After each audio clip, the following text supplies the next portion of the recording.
Ya pemirsa Kata Data, saat ini saya sudah bersama Bapak Irdinansyah Tarmizi, Bupati Tanah Datar dari Provinsi Sumatera Barat. Oke, apa kabar Bapak? Baik, alhamdulillah. Baik, alhamdulillah. Oke, sebelumnya saya ingin mengucapkan selamat dulu nih karena telah meraih kabupaten terbaik di Indonesia pembangunan daerah 2019. Langsung diserahkan atau diberikan penghargaan oleh Bapak Jokowi Presiden. Oke, mungkin langsung saja Pak dijelaskan. Tadi kan Bapak sudah mention di awal bahwa telah mendapatkan penghargaan terbaik begitu ya, kabupaten terbaik Indonesia. Itu pasti ada kerja keras di balik itu. Mungkin dari sektor ekonomi, pariwisata dan lain-lainnya bisa dijelaskan Pak bagaimana kerja kerasnya dan juga inovasi yang Bapak lakukan? Setiap tahun pemerintah itu melalui Bappenas memberikan penghargaan kepada kabupaten kota seluruh Indonesia termasuk provinsinya yang dianggap berhasil membuat perencanaan pembangunan yang baik. Kemudian perencanaan itu apabila dilihat kepada capaiannya, ternyata capaiannya sesuai dengan perencanaan, bahkan bisa lebih. Nah, bisa lebih ini karena barangkali ada inovasi-inovasi yang dilakukan oleh daerah, sehingga dengan sendirinya ini kita dianggap. Padahal kita menganggap kita masih kurang, tapi dianggap oleh pemerintah itu dianggap cukup. Dan bahkan dinyatakan dalam pernyataan itu sangat baik dalam capaian pembangunannya. Istilahnya kalau ada nilai A, B, C ini A plus gitu ya Pak ya? Insya Allah, alhamdulillah. Jadi ada beberapa indikasi seperti tadi perencanaan yang baik sesuai dengan dokumen yang ada, aturan-aturan yang ada. Yang kedua, capaiannya itu misalnya dengan program yang sudah kita siapkan, kita mampu mencapai pertumbuhan ekonomi di atas rata-rata. Di atas rata-rata provinsi, di atas rata-rata nasional. Itu pertumbuhan ekonomi kita. Kemudian angka kemiskinan bisa kita potong rendah. Karena pertumbuhan ekonomi dengan sendirinya kemiskinan jauh rendah. Di bawah juga rata-rata nasional.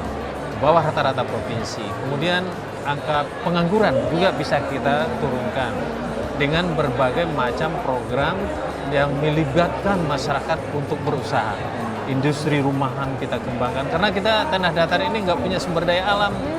Yang kita andalkan peningkatan kualitas sumber daya manusia. Yang kedua pariwisata.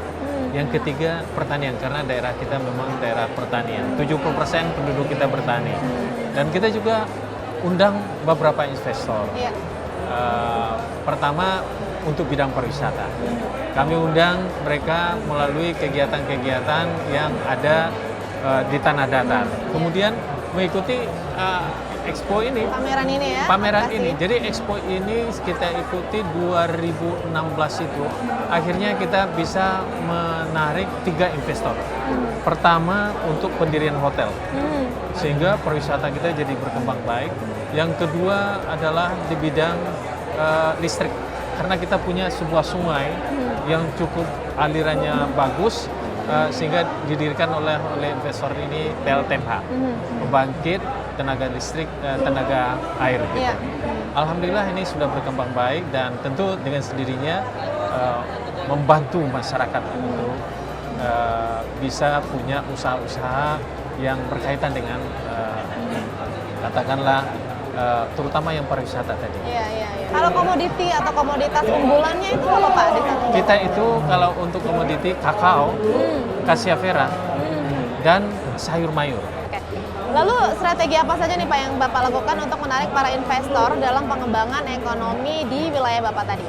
Ya, pertama kita memanfaatkan media yang ada. Di antaranya media mungkin yang kita pertama itu tentu media cetak. Kemudian media-media elektronik. Kita terima kasih nih kepada katadata.go.id yang barangkali kita bisa bekerja sama selanjutnya untuk mungkin memperkenalkan potensi kita di Sumatera Barat, di Tanah Datar pada khususnya. Tadi kan Bapak sebutkan bahwa strategi dan juga inovasi di daerah Bapak di Tanah Datar itu sendiri. Nah, mungkin ada peran stakeholder yang mungkin berkontribusi begitu Pak dalam pengembangan potensi tersebut, bagaimana Pak? Jadi kita memang melibatkan semua pihak. Semua pihak kita libatkan, masyarakat kita, masyarakat adat kita. Kadang-kadang kan orang untuk mau investasi kalau di daerah Minangkabau ini tanah ini banyak tanah ulayat, tanah kaum. Nah, sehingga kalau mau membeli tanahnya, memanfaatkan tanahnya, itu ceritanya panjang. Nah, sekarang kita persingkat dengan pemahaman kepada masyarakat, kalau kita tidak bisa membuka diri, kita masih pelit untuk menyerah tanah kepada masyarakat, ini kepada investor, mereka tidak akan datang. Jadi mereka tidak akan bisa tanamkan investasi di tempat kita. Akhirnya tentu daerah kita tidak berkembang. Kita yakinkan ini, akhirnya sudah mulai banyak yang mengerti dan bersedia. Tapi strateginya bagi kita, mereka tidak menjual. Kita harapkan investor menjadikan mitra masyarakat. Sehingga dengan demikian setiap tahunnya mereka bisa terima. Mungkin tadi selain kendala ya, masalah tanah tadi itu, apa saja nih Pak tantangan atau kendala dan juga target mungkin 5 tahun ke depan nih pariwisatanya atau komoditas dari Tanah Datar sendiri? Jadi untuk pariwisata ini, sekali lagi saya nyatakan, pariwisata kita jadikan trigger untuk meningkatkan pertumbuhan ekonomi kita. Jadi nanti ada wisata, bagaimana agroindustri kita juga berkembang, kemudian itu jadikan objek juga untuk wisata, kemudian bagaimana upaya kita mengembangkan berbagai macam misalnya produksi pertanian kita, kopi kita itu cukup bagus, kemudian Cassia Vera itu kita sudah ekspor sampai ke Italia juga. Oke.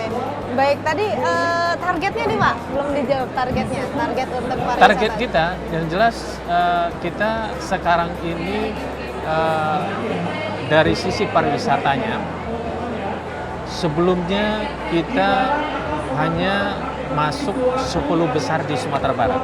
Target kita akan jadikan destinasi utama. Promosinya belum ke Tanah Datar, belum ke Minangkabau, sebelum ke Tanah Datar. Terima kasih Bapak telah meluangkan waktu berbincang bersama Kata Data. Semoga tadi predikat atau penghargaan yang tadi Bapak raih begitu sebagai kabupaten terbaik di Indonesia dapat terus dipertahankan untuk tahun-tahun berikutnya. Terima kasih sekali lagi. Demikian pemirsa Kata Data, perbincangan saya bersama Bapak Yerdinansyah Tarmizi, Bupati Tanah Datar, Provinsi Sumatera Barat.